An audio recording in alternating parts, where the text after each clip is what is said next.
bigger, it's cheesier. The Big New Yorker from Pizza Hut. Pizza Hut. Big pizza, bigger deal. $13.99 Big New Yorker, only at pizzahut.com. Hi, this is Anthony Davis of your Los Angeles Lakers. Hi, it's LeBron. The Lakers play here. It's time for Lakers Postgame with Sliwa. Now, here's Alan Sliwa. All right, let's grab a quick phone call here before we go to Anthony Davis. McGee in San Pedro. What's going on, McGee? Alan, we did it, man. We made it to the playoffs. Some of the other guys got to step up, though. That's not going to work against Memphis in the playoffs. But I see a scrappy, fast, loose team on Saturday. We get that win, and we start to cause havoc in the playoffs. Well, and McGee, I appreciate you calling in. I want to play this sound. There's a piece of sound here before I get to Anthony Davis I think is interesting, and this will kind of lead to part of that conversation about the Memphis Grizzlies.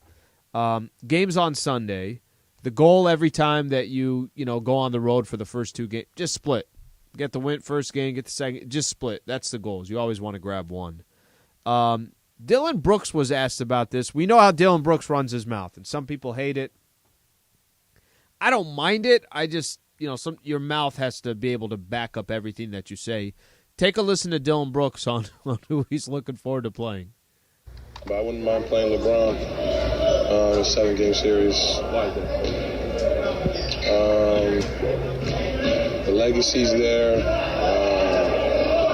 First time back in the playoffs, knock them out right away in the first round. But it'll test us good, They got good pieces, good players, and that'll be a good first-round matchup for us. Listen, I there's some people that want to avoid certain matchups. They want to avoid certain players. They want to avoid certain franchises. I respect that he's saying, no. I like having LeBron in the first round. Oh, by the way, we'll knock him out in the first round too. I like people that run their mouth. But just remember when you do that, there's also another side of the equation. You motivate the other side. And I'm not telling you that the Lakers are only going to be motivated to play the Grizzlies because of what Dylan Brooks just said. But I don't know if it helps. I'd be more the guy that would shake LeBron's hand and try to be a friend of his. And, hey, I just want to say what a great player you are. Dylan Brooks not going to take that approach. Okay, let's take a quick listen here. Here's Anthony Davis on the Lakers win, and I'm sure he's going to give his explanation what happened to that foul, Mike Conley. You played in a playing game here. You played in a playoff series here, but never with a full crowd, never with, I guess, sort of the full, quote-unquote, Laker environment. Did it feel special today to have that kind of intensity, that kind of game? Is this sort of what you expected, I guess, when you decided you wanted to come here? Yeah. The crowd definitely got us back into it, with our play, having a crowd behind us. It was fun. The energy was there. This is what you dream about, playing in crypto. And I know. Yeah, it's a new dream. Playing in crypto and just allowing, the crowd kind of, do their thing and get the other team rattled and kind of give us a little bit more energy to go on runs and make big plays. So it was electric tonight, and, I can't wait until we come back home, have our 2 home games, whenever them days are. And I know it's going to be even louder. So, AD, you fouled Conley on the last play of regulation. Just walk us through what you were thinking when you closed out after the foul was called, any conversations you had with your teammates, and how, as a group, you guys were able to turn the page and come out fresh. I think outscored them 10-4 in overtime. Cat was setting a flare screen on Mike, and I told Brian Red I didn't honor the call. I told him switch. But I didn't think he heard me, and I didn't want Cat to kind of slip in front of his face. But I got to know who also I'm playing with. Who I'm talking to is Brian. He knows. And then Mike called it deep corner, and was going out of bounds. And I actually jumped to not foul him, but he kind of went with me and got a foul. So after it happened, me and Brian discussed. We watched it. Obviously, I told him it was my bad. I told the team, my fault. And it just goes back to our next play mentality that Coach always talk about and we talk about as a team. To whatever happened. Go finish this last 5 minutes and get a win, and that's kind of what we did. Didn't worry about it, and I'm always the first one to own up to my mistakes. I think the biggest thing though is kind of just messed up Dennis' game winner. So that kind of he got on me about that, but it always sucks when you lose. So it kind of don't hurt as bad. AD, you guys finally know your first-round opponent. What are your early thoughts on the matchup with Memphis? Yeah, good team, young, scrappy. Obviously Ja had a snake. Jaren Jackson.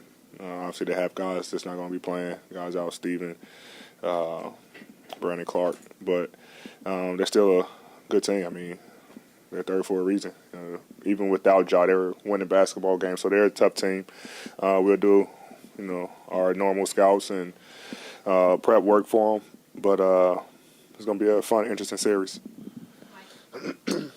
AD, teams are been pretty aggressive with you defensively, a lot of traps, a lot of doubles. Just wondering what the ongoing conversation is with you, your teammates on the floor, the coaches about kind of best ways to get you the ball, where to, how to, even when the double's coming. How does that discussion go for you, and where do you want that to be in the first round series? Yeah, it's a lot of pick and rolls. I think in our matchups with Memphis, though, they didn't double. It's usually Steven Adams, he guards me, and then Xavier Tillman, he kind of guarded me straight up. So I'm not sure what their plan is. But I didn't see many double teams against Memphis. But, yeah, teams starting to do that, just try to double team, get the ball out of my hand, make guys beat us. And, we're doing a good job making shots to kind of open it up, go into some wide action where they can't double, I'll come off a pin down or play some pick and roll, where we got guys cutting and moving. Now guys are moving, I'll catch it on the run and have space to operate, or catching at the top of the floor and just operating. So,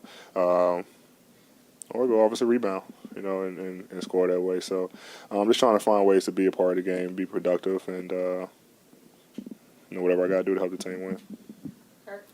AD, on your right, with this play and tournament format, how valuable is this rest now versus a little bit more practice? And you could have been playing Friday. How would you kind of summarize winning and getting the rest? That was our main focus, getting the win. Even when we were down, I think 15 or 17, something like that, we just kept saying, we got to get a rest. We can't play. I thought it was Thursday, though, or Friday, whatever day it is. We didn't want to play whatever day it was. We wanted to get this rest, let our bodies heal, recover. I mean, we've been going at it, playoff mode, since All-Star break, trying to get in. So it's good to have 4 days to kind of just recover and let our bodies heal, get some mental prep in on Memphis, and go in kind of fresh, on Sunday and have a battle then, playing every other day. And then, with the play in, then if, we would have lost playing again and then going right into a matchup, would have been tough, especially with all the bumps and bruises our guys have. So it feels good to get this win and get a couple of days rest before we head to Memphis. AD, I think it's one thing from the outside looking in to see what Dennis brings to this squad, but you're with him every single day. Obviously, the edge he started the season with. How would you kind of quantify his value to the squad? He's invaluable, man. He brings everything every night. He wants to win. When he first came back, he said that he didn't like his first tenure here. With the Lakers, he feel like he didn't do what he was supposed to, so he wanted to come back and just be all about winning. And he's shown it. Diving on the floor, big hustle plays, obviously big shots like he had tonight. Big plays, defensively, offensively. He does it all for us. He brings that energy off the bench, pushing the pace, always communicating with us about what he sees on the floor, always bringing that positive energy. So, he means a lot to our team. All right, that's Anthony Davis right there. Lakers get the win. What the final score in overtime? So a couple things to point out here. We do have an official time. So the game is going to be on Sunday in Memphis. Lakers will play the first 2 games, obviously, on the road. So Lakers in Memphis on Sunday. Tip-off is at noon, so that means we'll start our pregame show at 10:30. I think the NBA has 4 games slated for that day, so we will be the first game of the 4 for the NBA. So I don't think we're asking for too much. Just get the first win of the series, and then we could go enjoy the other 3 games in the NBA. Couple announcements here. I'm back on tomorrow morning, so tomorrow all the local shows will be ready to go, so we'll get an opportunity. Keyshawn, J. Will, and Max in the morning, myself and Travis, 10 a.m. to 1 p.m. Mason in Ireland, Sedano and Cap, so we'll have a full slate of shows. So we got a lot to talk about out of this Lakers playing game against the Minnesota Timberwolves. Quick shout-out here. Thank you to Michael Funches, Rebecca Womble, Laura Romo, Wilbert Flores, everybody that was doing everything here internally at the station. Thank you also to Cody Lou and DeAndre Hawkins handling everything on the social media part. I'm back on tomorrow. Until then, Lakers survive, they move on, they advance, and they're now going to play in their first playoff series in a couple of years. So Lakers and the Memphis Grizzlies will start on Sunday.